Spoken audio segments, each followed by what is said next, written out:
Let me tell you, the first time I held that Barrett .50 caliber in my hands felt its impossible weight. Right there with Commander Jake Morrison watching, Maine knew this wasn't just another day at the range. This was something different, something nobody in that Colorado Valley was ready for, least of all me. But hell, maybe I'm getting ahead of myself. Let me back up a sec, The entire shooting academy was dead, quiet. Over 200 of America's sharpest marksmen just frozen their eyes, all fixed on this soft-spoken girl from Denmark, just 22, barely past college age, not even 5'4", hair pulled back, boots scuffed, hands trembling as I tried to steady the rifle. If you'd seen it, you'd swear I was out of my depth, and honestly, that's exactly what everyone there thought. See, just 6 months earlier, I'd been banned from 3 shooting ranges for being too green, too much of a liability, too European for their taste, I guess. Nobody cared that I'd spent years shooting back home, that my father had been a sniper in the Danish army, that I'd logged hours with ballistics tables and wind charts. No. To them, I was just the girl with the funny accent and a basic rifle case, looking like I'd wandered in from the hiking trail by mistake. It was a place where ex-Marines ran the desk, where you had to sign waivers that felt heavier than the rifles themselves, and where the regulars all wore badges, literal or otherwise, in their sleeves.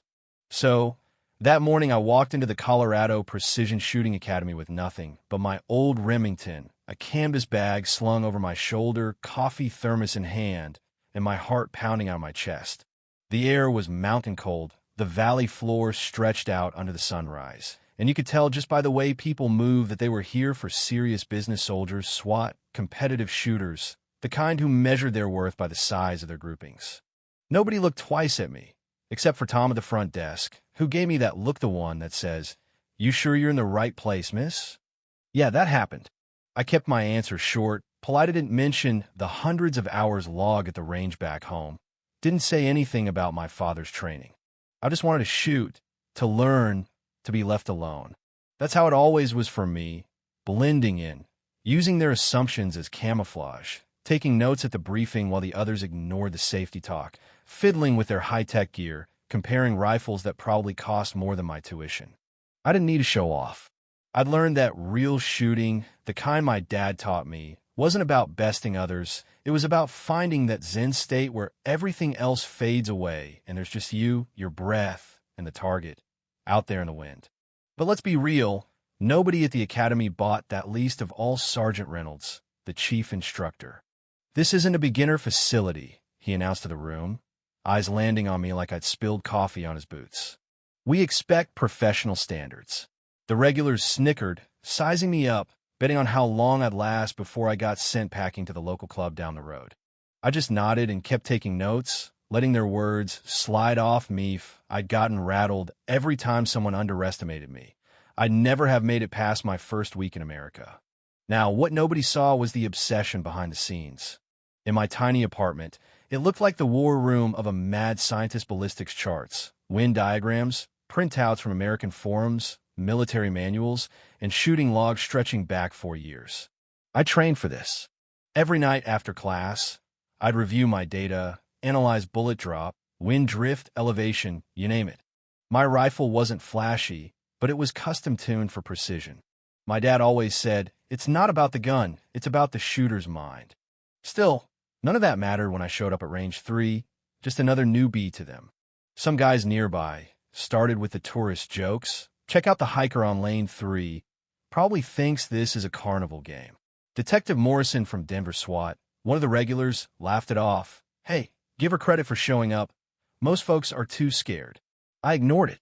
Been hearing versions of that since I was old enough to buy my own ammo. And you know what?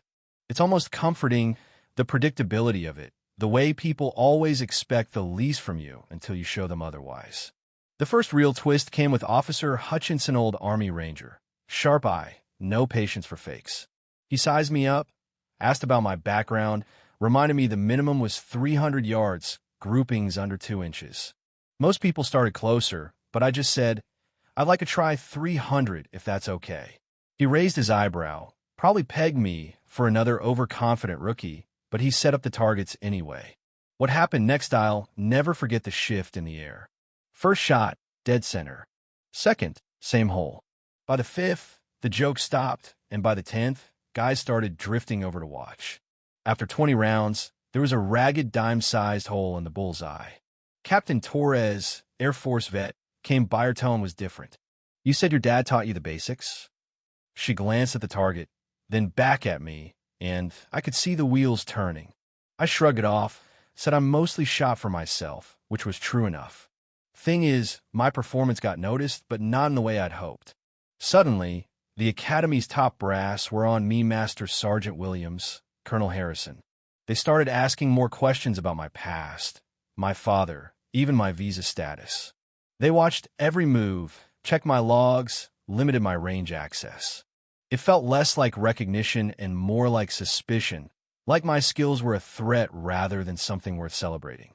I'd come to improve, to belong, but instead I was locked out of the very opportunities I'd worked so hard for. Weeks dragged by, restricted to basic ranges, watched like a hawk, until something no one expected happened. The Navy SEALs called. They needed a civilian shooter, someone outside military training, to test their new protocol. So wild card, an unknown variable. Suddenly, the same people who'd kept me on the sidelines were scrambling to put my name forward. Captain Torres vouched for me. Harrison agreed to a capabilities assessment. For the first time, I felt like maybe I had a shot, pun intended. On test day, I shot through 4 distances up to 900 yards under time and wind, surrounded by skeptics and note-takers. Every group was tight, every adjustment precise. The same master sergeant who doubted me privately admitted my long-range shooting was the best he'd seen from a civilian. I passed, and just like that, I was tapped to be the unknown adversary for SEAL Team Delta's evaluation, led by Commander Morrison, the legend himself. The day of the SEALs' arrival, the place was electric tech everywhere, snipers on the line, military precision at its highest. Morrison came straight up, checked my kit, measured me with his eyes. "Torres says you're exceptional," he said, almost casual, but I could hear the challenge in it. "First scenario, 800 yards, multiple targets. I'm supposed to play the threat, force them to adapt. My shots are clean, every hit exactly where I want it. Morrison's team adjusts, protocol by protocol, until I'm pushing them further than they expected. He starts to get curious, asks about my background, about my dad, about how I learned to adapt on the fly. The real kicker, though, came with Morrison's final test. Unknown distance, wind whipping across the range. I had to estimate, calculate, fire and nail the shot first time. Every part of my training, every hour spent in the dark with charts and logs, came down to this. Then Morrison handed me his own Barrett .50 caliber gun I'd never even held, let alone fired. "This is it," he said. "One shot, unknown target at 1,200 yards. Make it count." You know what I mean? This wasn't just about me anymore. This was about proving that dedication, not background, is what really matters. I did the math, felt the wind, took the shot in. When the target exploded in a puff of dust, dead center, you could hear a pin drop. Morrison just nodded, respect plain as day. "Outstanding," he said, and these men and women whose respect can't be bought treated me like one of their own. In the aftermath, everything changed.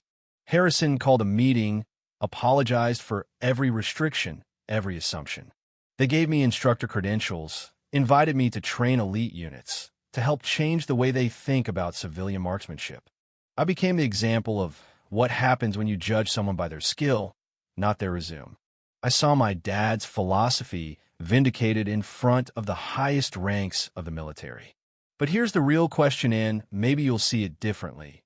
When institutions are so rigid, so locked into their categories, how many honors do they overlook, push aside, or outright waste?